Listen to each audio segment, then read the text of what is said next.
Sāku strādāt uzņēmumā par projektu vadītāju, pēc tam par mārketinga direktori. Un es sapratu, ka viss tas ir milzīgs stress, un tu ražo būtībā tā kā tukšu gaisu. Tad man pienāca tāds brīdis, ka es sapratu, ka tā kā viss pietiek. Klausies, bet tu taču vari tetovēt.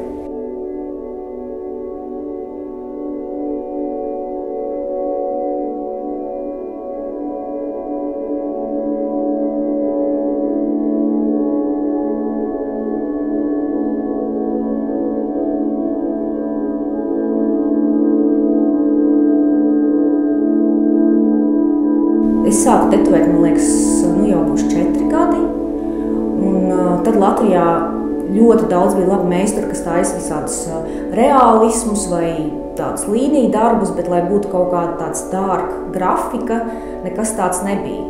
Un tad es domāju, opā, forši, tā būšu es.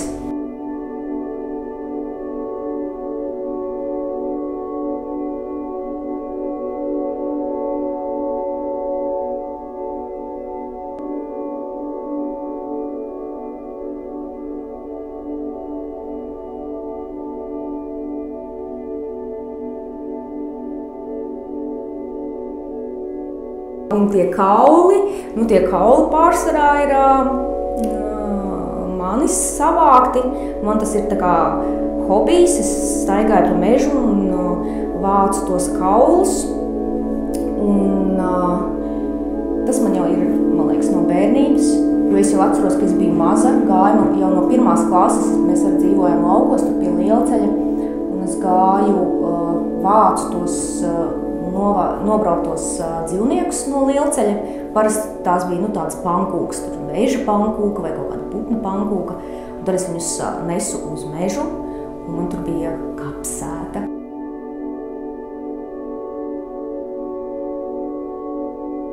Bieži vien daudz arī tā kā šausminās par to, kāpēc tu zīmē vai tetovē kaut ko tik briesmīgi, vai kāpēc tev tādi briesmīgi hobiji. Un tad man vienmēr liekas, ka